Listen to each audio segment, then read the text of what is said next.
여러분, 우리가 사람과의 만남에서 이렇게 보는 내가 좋아하는 포인트가 있잖아요.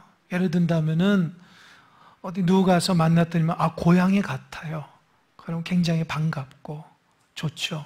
또 어떤 분에 얘기하다 보면 나하고 취미가 같고 그러면 말이 되고 또 성향이 비슷하면 좋아하게 됩니다. 사람마다 그 사람과의 관계에서 느끼는 게 좀 다릅니다. 그래서 포인트가 좀 다릅니다.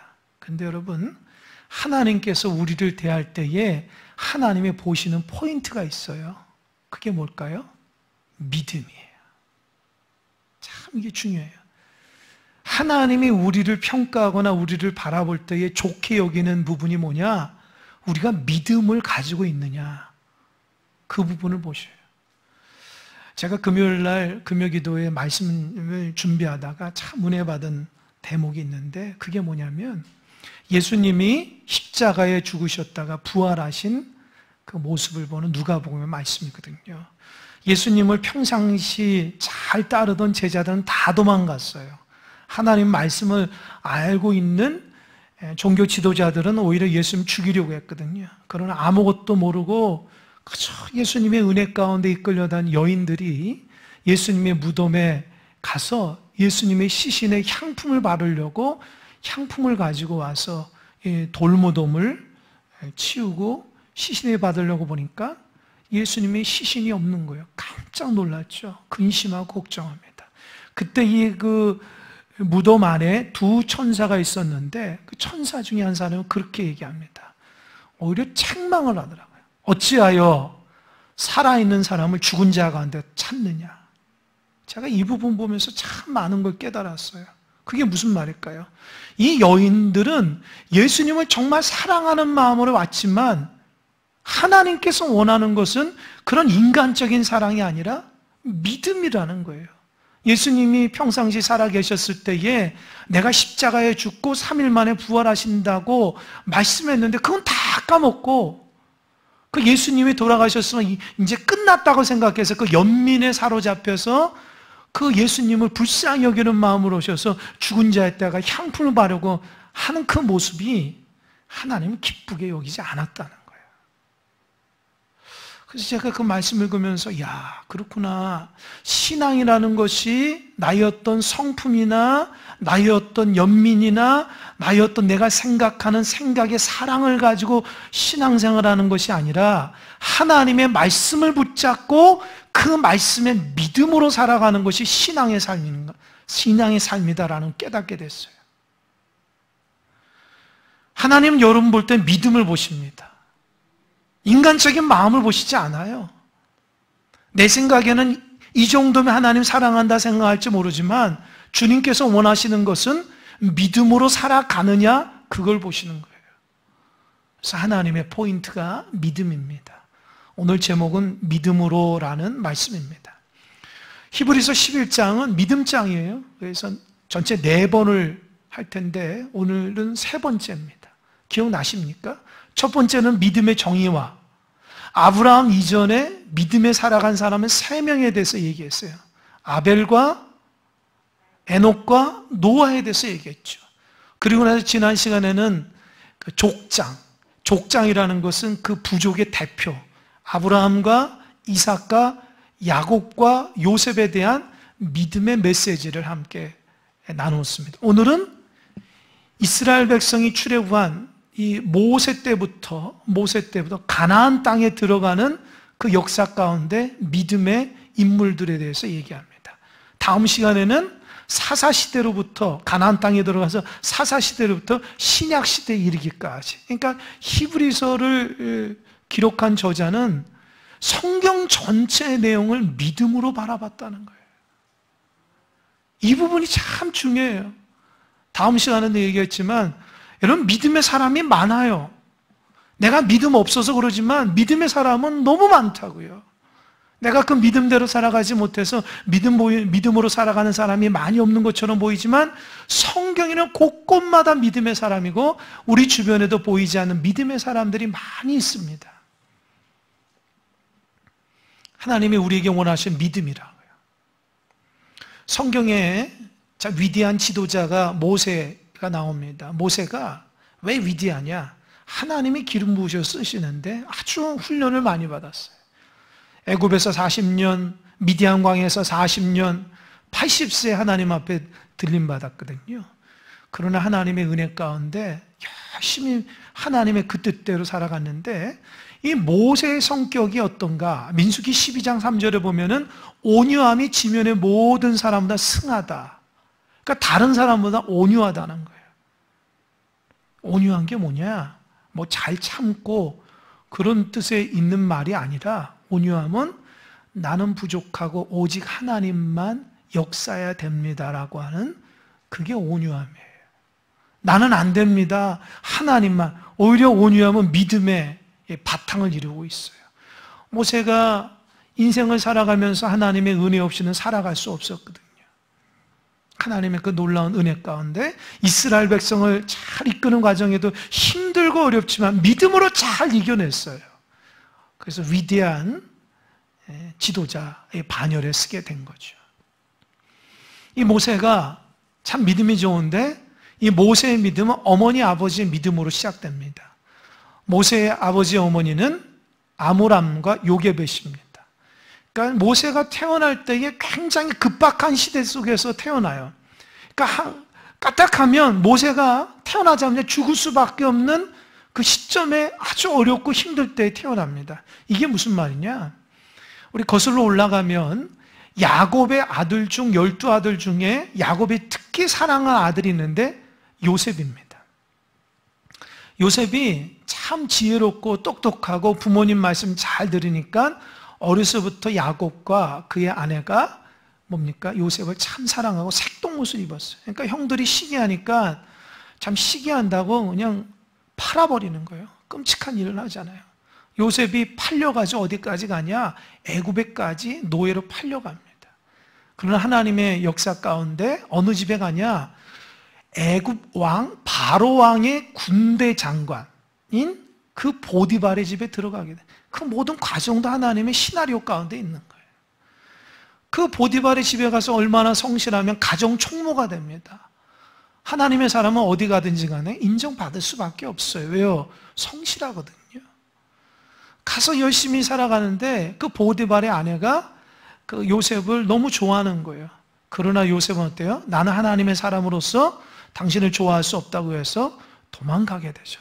그 도망가는 과정 가운데 오해를 받아가지고 감옥에 들어갑니다. 요셉은 우리 같은 사람이 하나님 앞에 원망할 수밖에 없잖아요. 내가 믿음 지켰는데 하나님 왜 그러십니까? 그러나 요셉은 그러지 않았어요. 하나님의 뜻이 있다 생각해서 감옥에서도 아주 성실하게 살아가니까 간수의 눈에 쏙 들어가서 전체 죄수들을 관리하는 사람이 됐어요. 거기서 누굴 만났냐? 하나님께서 예비하신 떡 맡은 관원장과 술 맡은 관원장, 왕의 최측근이에요. 과거에는 왕들을 독살하려고 하는 사람들이 많기 때문에 음식에다 독약을 타거든요. 그런데 그 음식을 먼저 맛보는 사람, 그게 술 맡은 관원장과 떡 맡은 관원. 정말 친하거나 신뢰하지 않고서는 그 일을 맡기지 않거든요. 그런데 그들이 실수해서 감옥에 있다가 요셉을 만났는데 요셉이 그들의 꿈을 해석하면서 나중에 풀려가게 되니까 나중에 바로 왕이 꿈을 꿨는데 그거를 해결할 사람이 애굽에 아무도 없었지만 하나님께서 그 술 맡은 관원장의 마음을 감동시켜서 요셉을 왕에게 끌고 옵니다. 그래서 바로 왕의 꿈을 해석해서 나중에 어떻게 되죠? 국무총리가 돼요. 애굽의 넘버2가 되는 거예요. 노예가. 하나님의 영광이죠. 그런데 그 요셉이 얼마나 지혜로웠냐면 이 왕의 꿈을 해석하면서 7년 동안은 기근이고 풍년이고 7년 후에는 기근이 있다라는 것을 알고 이 풍년 때에 잘 양식을 모아뒀어요. 근데 다 이제 기근이 있으니까 온 나라뿐만 아니라 전국의 모든, 전 세계 모든 그쪽 지역의 모든 나라가 식량이 부족했을 때에 애굽은 요셉의 지혜로움을 통해서 풍요로웠어요. 아버지 고향인 유대 나라에서 백성들이 음식 달라고 옵니다. 그때 누굴 만났어요? 요셉의 형을 만났어요. 형들을. 요셉 마음속에 그들을 대한 복수의 그 마음이 일어날 것이 당연하지만 요셉은 그들을 용서합니다. 그래서 어떻게 했어요? 아버지 야곱과 그의 형제 모든 일가 친척을 70명을 그 기근 가운데 있는 곳에서부터 풍요로운 애굽의 고센 땅으로 인도합니다. 그래서 이스라엘 백성이 애굽에 들어온 것은 그런 역사 가운데였어요. 요셉이 살아있을 때는 유대 민족이, 히브리 민족이 애굽에서 인정받았습니다. 또 요셉이 죽었을 때에도 요셉을 아는 왕들은 되게 요셉을 좋아해서 히브리 민족을 좋게 생각했는데 요셉을 알지 못하는 왕들이 일어나니까 인구를 조사해 보니까 큰일 났어요. 힘센 사람들은 전부 다 히브리 민족인 거예요. 그래서 그걸 두려우니까 어떻게 해요? 나라에 공포를 합니다.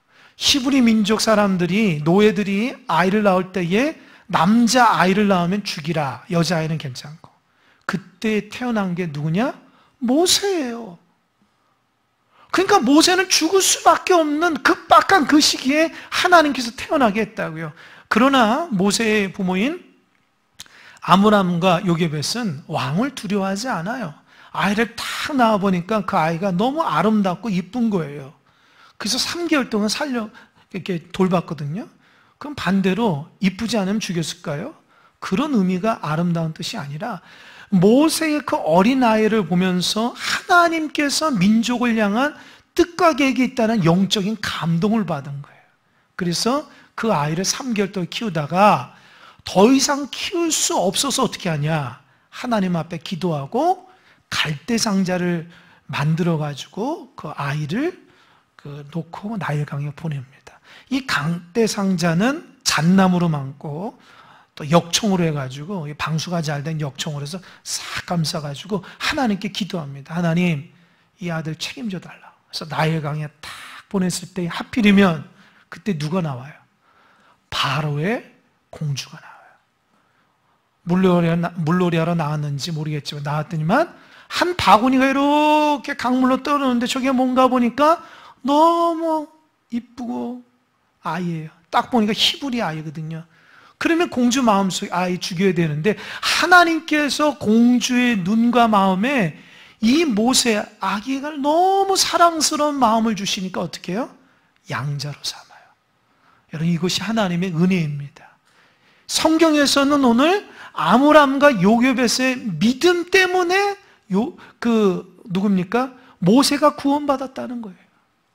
힘들고 어려워도 하나님을 의지하는 마음으로 하니까 하나님이 그 어린아이를 가장 안전한 곳이 어디예요? 그 당시에 궁전이에요. 궁전에서 가장 편하고 먹을 것도 최고로 먹고 교육도 최고로 받고 단 한 가지, 교육도 모세의 어머니인 요게벳이 유모로 들어가게 됐다는 거예요. 여러분, 기가 막히지 않습니까? 하나님이 일하시면 되는 거예요. 인간적으로 생각하면 계산이 안 나오잖아요. 그러나 하나님 앞에 믿음으로 딱 떨구니까 하나님이 그 아이를 최고로 안전한 곳에서 최고의 환경과 최고의 교육받으면서 믿음의 어머니를 통해서 교육받는 거예요. 할렐루야! 이게 성경에서 나오고 있는 믿음의 역사예요. 요게벳이 아이 모세를 통해서 히브리 민족의 하나님을 자꾸 얘기하죠. 모세가 그 왕궁에서 자라면서 한 40세쯤이 되었을 때에 어느 날 이렇게 둘러보니까 애국 군사가 히브리 민족 남자를 막 때려서 죽이려고 하는 거예요. 그걸 보다가 어떻게 내 동족을, 하나님 믿는 백성을 저렇게 하시냐, 불끈 마음이 화가 나가지고 유대 군사를 죽였어요. 그것 때문에 왕궁에서 도망갔습니다. 여러분, 바로의 공주인 그 공주는 무남동녀예요. 그러니까 그 공주의 양아들인 모세는 당연히 후계자일 수밖에 없죠. 유력한 후계자인데도 성경에 보면 잠시 잠깐의 죄악의 낙을 누리는 것보다 하나님 백성과 함께 고난받는 것을 모세가 택했다는 거예요. 성경은 그렇게 얘기하고 있어요. 그러니까 그 당시에 히브리 민족이 고난받을 때에 그냥 못 본 척 할 수도 있고 그냥 지나칠 수도 있잖아요. 그럼 자기가 애굽의 위대한 왕이 될 수 있는 파라오가 되는데, 그죠? 그런데도 그는 믿음으로써 그 일을 함으로 미디안 광야에 나아갔다는 거예요. 왜냐? 오늘 본문에 보니까 하나님의 상주심이 더 큰다는 것을 알았다는 거예요. 애국 궁정에서 살아가는 것보다 하나님의 주신 상이 더 크다는 걸 깨닫고 그는 믿음의 길을 선택했다는 거예요. 모세가 미디안 광야에서 40년 동안 훈련받습니다. 보이지 않는 하나님을 보이는 것으로, 하나님의 음성들. 어느 날 하나님 모세에게 나타나서 가시떨기 가운데 불이 타는데도 가시떨기가 타질 않는 거예요. 그곳에서 하나님께서 모세에게 미션을 줍니다. 내 백성을 끌고 광야로 나와서 하나님께 예배하는 백성이 되게 하라. 모세가 그 말씀을 듣고 하나님의 말씀에 순종해서 애굽의 바로 왕에 가서 하나님이 이렇게 말씀하셨는데, 네, 우리 민족의 사람들을 보내주신, 콧방귀 끼죠. 그때 하나님께서 모세를 통해서 어떻게 했냐? 10가지 재앙을 주신다고요. 이 10가지 재앙은 어마어마한 기적인데, 이 역사가들에 의하면 이 10가지 나오는 항목들이 모두 다 애굽의 신들의 이름이라는 거예요. 그러니까 애굽 신들을 하나님께서 하나하나씩 다 이겨나간다고 하는, 즉 430년 동안 잃어버렸던 하나님께서 그 민족 가운데 나타나셔서 애굽을 다 멸한다고 하는 하나님의 상징적인 의미가 있어요. 그 10가지 재앙이 가장 두려운 재앙인데 장자의 죽음이죠. 하나님께서 애굽 전역에 재앙을 두려워서 첫 번째 낳은 아들, 그리고 초태생, 가축의 초태생 첫 번째는 하나님 다 죽인다고 했어요. 다 내 것이라 다 죽인다 했어요. 그런데 한 가지 유대 백성, 애굽 백성 안에는 유대 백성이 살아갈 수 있는 비법을 주십니다. 그게 뭐냐? 어린 양을 죽여서 그 피를 발라가지고 그 피에다가 우슬초로 묻혀가지고 바깥에서 안으로 공기가 들어오는 모든 창문과 틀과 그 문지방에서도 모든 것들을 다 바르라는 거예요. 그러니까 재앙이 들어오는 모든 것들을 다 막으라는 거예요. 그거를 이스라엘 백성은 어떻게 했어요? 순종했다는 거예요. 이것을 믿음으로 받았다는 거예요. 인간적으로 생각하면 어린 양의 피를 바른다는 것이 우리를 안전하게 할 수 있다는 것이 얼토당토하지만, 그러나 모세와 이스라엘 백성은 그대로 순종함으로 재앙이 임했을 때에 애굽에 있는 모든 사람이 고통 가운데 울부짖었지만 애굽에 있는 유대 백성은 하나님 앞에 감사를 돌렸다는 거예요. 여러분, 믿음이 뭘까요? 내 생각에는 도저히 이해가 되지 않지만 하나님 말씀 순종함으로 나아가는 것이 믿음입니다. 그래서 믿음대로 살아가는 사람은 축복받습니다. 이게 하나님의 놀라운 비밀이에요. 이스라엘 백성이 출애굽의 과정을 통해서 광야로 나갔어요. 이제 가나안 땅을 향해서 가야 되는데 직선거리는 2주밖에 안 되는데 어떻게 갈지 모르잖아요. 그때 하나님께서 친절하게도 딱 구름 기둥을 이렇게 쭉 밝혀서 이 구름 기둥을 쭉 인도하는, 이 구름 기둥으로 그들을 그늘 가운데 참 시원하게 인도하거든요. 이스라엘 백성들이 그 구름 기둥 가운데 그대로 나아가는 거예요. 장정만 60만, 온 가족과 가축까지 하면 200만 명이 넘는 수없이 많은 큰 무리가 광야를 거느려 갈 때 그 먼지 바람이 얼마나 크겠어요. 하나님이 다 그들이 인도하라. 그래서 그거 보고 가는데 하필이면 간 곳이 뭐냐? 가다 보니까 바닷길을 만난 거예요. 바다로 가면 건널 수가 없잖아요. 그러니까 이렇게 직선으로 가야 되는데 성경에 보니까 이렇게 꺾어져 내려와요. 하나님이 그쪽으로 인도한다. 하나님이 전능하지 않아서가 아니라 그들이 광야 가운데 살아감으로 인해서 굉장히 중요한 것이 뭐냐? 하나님을 신뢰하는 믿음을 훈련시키기 위해서 홍해길로 인도하는 거예요. 넘실거리는 홍해가 있습니다. 이스라엘 백성이 불평불만합니다. 그때 모세도 하나님 앞에, 하나님 어찌하여 이 길로 인도하십니까? 하나님은 어떻게 했어요? 모세야, 넌 가만히 있어. 내가 하나님됨을 알지어다. 내가 모든 민족과 열방 가운데 오로지 하나님이 누군가를 보여주겠다. 이렇게 얘기합니다. 그러니까 하나님은 홍해를 통해서 하나님의 살아계심을 보여주기 원한 거예요. 그래서 모세의 손에 있던 뭐가 있어요? 지팡이를 가지고 하늘을 향해서 믿음으로 쫙 펼쳤을 때에 동풍이 불어가지고 이 바다까지 있는 물을 그냥 쫙 퍼올립니다. 아마 영화에서도 봤을 거예요. 어마어마한 사건. 그러니까 이것을 퍼는데 이 폭이 어마어마해요. 200만 명이 지나갈 수 있을 정도로 그 폭을 엄청나게, 그러니까 뭐 허리케인의 그 몇십 배 정도 되는 그 바람을 통해서 물을 그냥 싹 올려버려요. 그리고 그 땅을 마른 땅으로 건너가게 됩니다. 할렐루야. 수족관에서 가보셨죠? 이렇게 유리 있어서 물고기 다니는 거. 그거보다도 더 훨씬 멋있는. 하나님이 하시니까 되잖아요. 이스라엘 백성이 그 홍해 바닷길을 걸어가면서 야, 이게 뭔 일이냐? 이게 뭔 일이냐?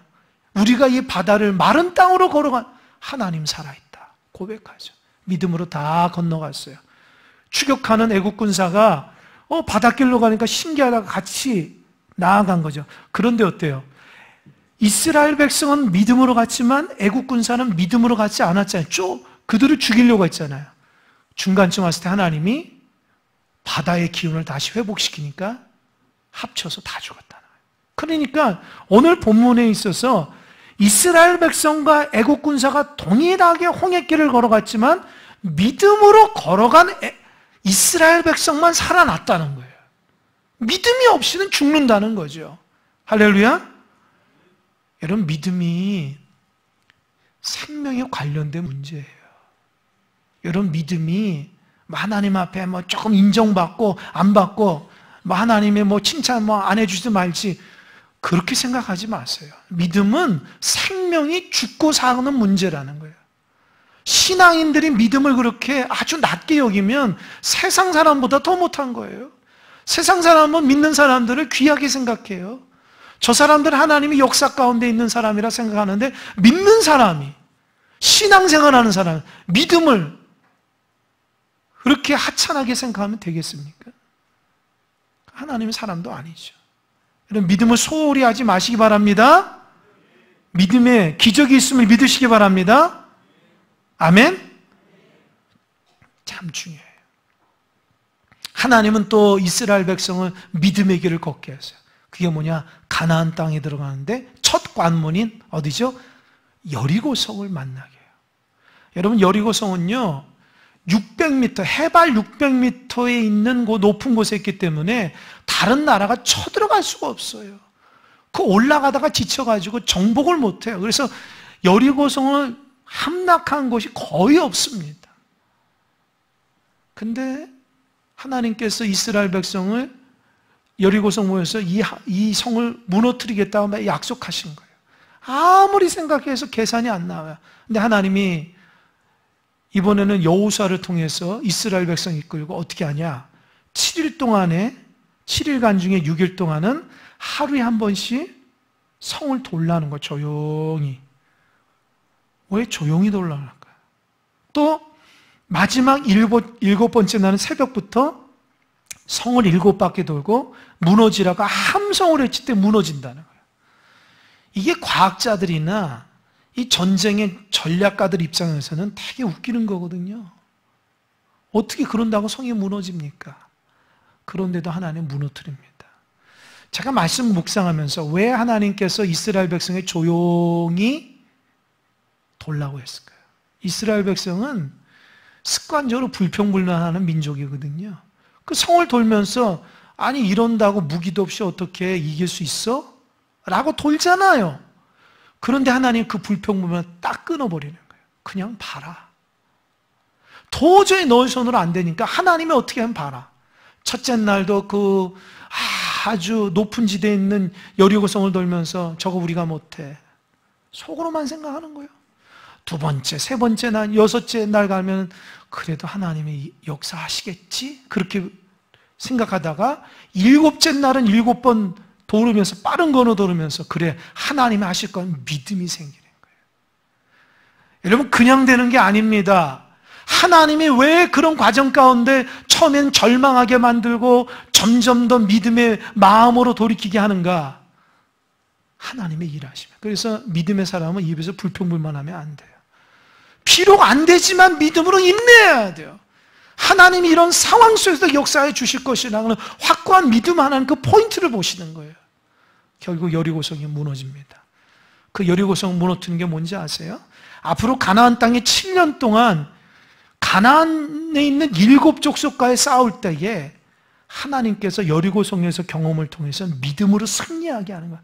굉장히 중요한 일을 하나님께서 믿음의 경험을 하게 하신 거예요. 그 과정 중에 정말 기적 같은 일들이 있는데, 기생 라합의 사건이 이게 마지막 이야기인데요. 기생 라합이 있는데 이스라엘 백성은 정탐꾼을 보내서 그곳이 어떠니 조사해 보니까 하필 기생 라합의 집이에요. 근데 기생 라합이 이 정탐꾼을 발견하고서도 고발을 하지 않아요. 오히려 그 입에서 유대인이 믿는 하나님을 이렇게 높여요. 뭐라 하냐면 당신이 믿는 하나님은 상천하지의 귀한 하나님입니다. 상천, 위로는 하늘로, 아래로는 땅으로 그런 하나님이 없습니다. 그게 무슨 말이냐? 이스라엘 백성이 출애굽하면서 광야 생활 가운데 다 들은 거예요. 그 어느 민족의 그 신이 그렇게까지 인도하거나 역사한 신이 없거든요. 그러니까 라합이 그 소리를 듣고, 아, 유대 민족이 믿는 하나님은 정말 살아계신 하나님이라고 소문만 듣고도 믿음이 생기는 거예요. 할렐루야. 경험하지 않더라도 소문만 듣고도 믿음이 생기는 거예요. 여러분도 그런 믿음의 소유자가 되시길 바랍니다. 우리는 직접 경험해야 되고, 경험이 안 했으면 말씀을 듣고서도 믿음이 생겨야 돼요. 하나님이 기생 라합을 귀하게 여기 위해서 이스라엘 백성이 가나안 땅에서 정복하러 갈 때 그 가정만 살렸어요. 그리고 그 기생 라합은 나중에 메시아 되신 예수님의 조상이 되는 거예요. 할렐루야. 이게 다 믿음인 거예요. 하나님이 기생 라합을 뭘 좋아하겠어요? 도덕적으로나 이방인인데 뭘 좋아하겠어요? 그러나 그게 믿음을 받으신 거예요. 말씀 한번 정리해 볼까요? 여러분, 믿음이 뭡니까? 제가 말씀을 묵상하면서 그런 생각 들어요. 믿음은 보물 찾는 안경과도 같다. 곳곳에 보물이 있는데 믿음의 안경을 딱 써야지 그게 보이는 거예요. 믿음의 안경을 안 보이면 돌이나 흙밖에 안 보이는 거예요. 여러분, 인생을 살아갈 때에 정말 축복의 사람이 되려면 믿음의 안경을 써야 됩니다. 믿음으로 그걸 발견해야 돼요. 보물이 발견해야 돼요. 내 옆에 이따만한 다이아몬드가 있는데도 그냥 돌멩이냥 걸어간다. 그러나 믿음의 안경을 쓰면 그것이 보물이라는 걸 깨닫게 되는 거예요. 순간순간마다 우리를 힘들게 하고 어렵게 되는 문제들이 우리에게 다가오죠. 그때 어떻게 해야 돼요? 믿음의 안경을 써야 됩니다. 세상적인 생각으로 바라보지 마시고 믿음의 눈으로 바라보시면 하나님의 일하심을 우리 눈으로 목격하게 될 겁니다. 아멘? 대답해 보세요. 모세에게 역사하셨던 하나님은 나의 하나님입니까? 아닙니까? 여호수아에게 역사하셨던 하나님은 나의 하나님이에요? 나의 하나님이 아닙니까? 지금도 살아계신 하나님이에요. 이 성경에서 역사하셨던 하나님이 지금도 우리 가운데, 우리 인생 가운데 이 땅에 성경을 써 내려가야 돼요. 할렐루야. 믿음의 이야기를 써 내려가야 돼요. 하나님이 안 보이십니까? 하나님이 죽은 것처럼 생각하십니까? 그래서 세상 가운데 방황하십니까? 왜 그렇게 살아가십니까? 성경에 하나님 살아있으면 지금의 하나님 살아있지 않습니까? 하나님이 이 땅을 다스리지 않습니까? 하나님이 여러분의 인생을 책임져 주지 않습니까? 왜 없는 것처럼 왜 그렇게 살아가세요? 믿음의 눈을 좀 바라보세요. 말로만 믿음 하지 말고 행하고 그렇게 믿음으로 살아가시기 바랍니다. 하나님이 우습게 보입니까? 하나님 위대하지 않습니까? 하나님이 우리의 생사복과 가정의 모든 문제, 일가 친척과 모든 자녀의 문제를 해결하는 줄 믿으십니까? 믿으시기 바랍니다. 예배하면서도 믿지도 않고 세상 나가면 그냥 내 멋대로 살아가는 믿음 없는 사람 되지 마시고 믿음을 소중히 간직해서 하나님의 축복을 경험하는 여러분 되시길 바랍니다. 믿음으로 살아가지 복받고 믿음으로 살아가지 않으면 하나님 앞에 야단 맞는 거예요. 성경을 보면 믿음으로 살아가지 못한 하나님 사이 야단 맞는 게 많아요. 하나님 우리를 야단 안 칠 것 같아요? 칩니다. 왜요? 하나님 우리의 부모이기 때문에 그래요. 돌아오라고. 나를 믿으라고. 앞으로 여러분의 인생이 하나님을 신뢰하는 복된 사람들 되시기 바랍니다. 하나님이 우리를 믿음으로 봐. 다른 거 없어요. 하나님 여러분 뭘 보겠어요? 내 가진 것 보고 하나님 우리 판단 안 하면 하나님 우리에게 무슨 축복 주겠습니까? 우리가 믿음밖에 없다는 거예요. 우리가 못 배우고 못 가지고 어렵고 힘들어도 그 믿음 하나만 딱 가지면 하나님이 우리를 귀하게 여겨주신다는 거예요. 그것마저 잃어버리면 아주 비참한 인생이 될 수밖에 없어요.